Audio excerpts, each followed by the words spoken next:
I, uh, I want you to take part in a little experiment with me here. But not with me exactly. I'm just facilitating. It doesn't matter. Just listen for a minute.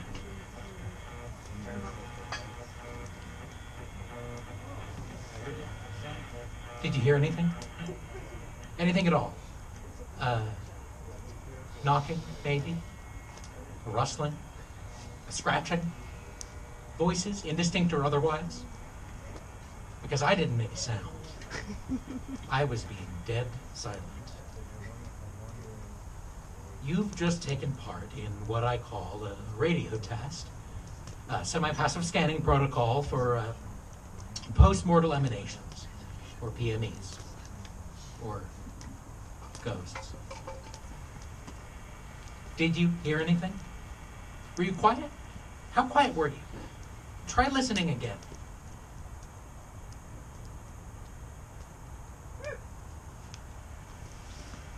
I can't tell what you've heard. The radio test is only effective in the vicinity of the receiver. My role, my facilitation, is just providing a clear, silent channel on which the post-mortal emanations, or PMEs, or ghosts can project their psychic textures. The radio part is key. Are you listening on one? An actual radio, mind you. Digital media is completely unsuitable for the subtle craft of emanation detection. Analog is the only way to do it. In the smears and blurs of film photography, you can see the distorted features of the post-mortal.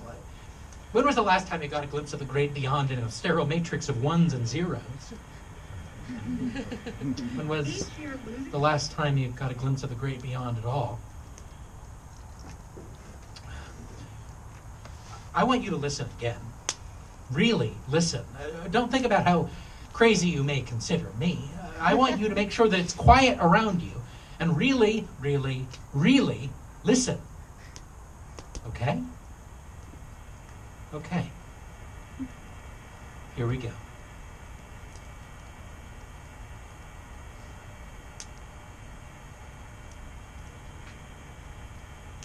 Emanations are an intrinsic part of our culture, a deeply ingrained piece of our collective history, and we abandon them at our peril. There is a reason we sit around campfires in the late watches of the night, telling stories about how the veil isn't as thick as we might like to think. Why do we assume that this is all just talk? Why doesn't anyone understand the importance of the commonality of these stories across continents, across generations? So much talk that nobody listens anymore. History is telling us something. It is saying something we all instinctively know, but have chosen to forget. The dead do not leave. I'm coming across like a kook here, a lunatic. I know. I know. I talk about ghost stories and forgotten histories, and you're thinking, I know how it sounds. Just because I look to oral tradition and folklore for clues doesn't mean I don't approach my research with the same clear-eyed precision as any physicist or botanist or historian. You're the ones who are letting prejudice cloud your perception here, leaping to the assumption that I'm deluded at the first mention of the G word. Well, fine then. Have it your way. Ghosts. Ghosts. Are you happy now? Are you intimidated by how crazy I am? Good. Great. Did you hear anything? Are you sure you're listening closely enough? The radio test produces the most consistent results of anything I've tried so far. Look, Guglielmo Marconi, the Italian inventor who pioneered long-distance radio communication, was working at all kinds of theories when he died. 2 radio operators aboard the Titanic were in his employ, and he heard their voices over the radio hours after the ship had gone down. He heard them, their cries for help, the last desperate gasp of the unsinkable ship, well after it had sunk. This was a man who understood radio as well as anyone else alive, and he became convinced that there was more to these transmissions than he'd ever imagined. Marconi came to theorize that all transmissions, all sound that was ever spoken to the open air was still around us, somehow, somewhere. He thought that if he could tune his radio just so, he could hear Shakespeare in the Globe, or hear Caesar cursing his betrayers on the Senate floor, or hear Christ delivering his Sermon from the Mount. Marconi thought this. And now, I'm getting these sounds over the wireless. Sounds that shouldn't be there. If you tune it, just so.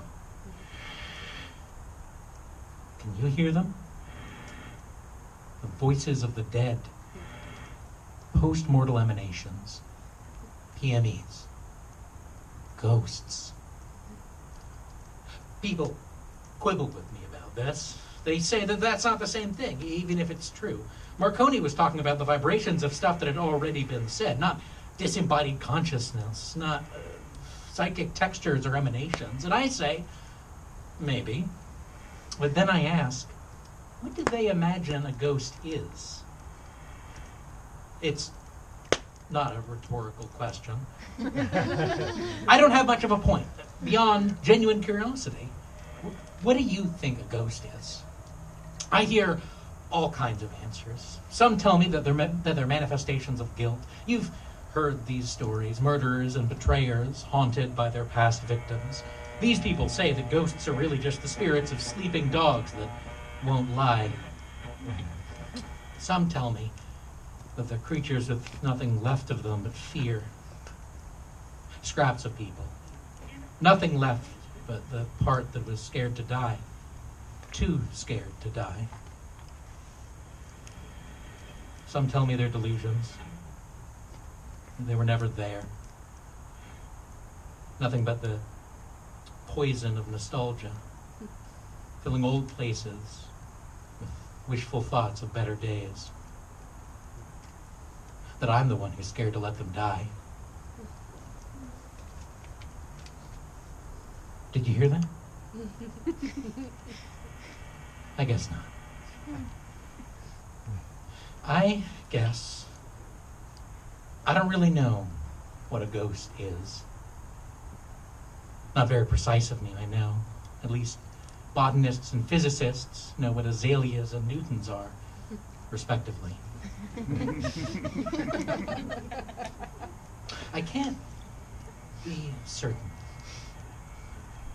And maybe that's for the best in an analog field like emanation detection. But I think that when you get right down to it, a ghost can be called the footprint of a life. Ripples and waves filtering out across the water long after the object has fallen from view. The moment when I speak these words and the moment they reach your ears might be separated by seconds or minutes or hours or years if Marconi was right in the end. Who can say where I am by the time you hear me utter these syllables? Who can say if I am? Who can say how these emanations might change you, your ways of thinking? Are you listening closely?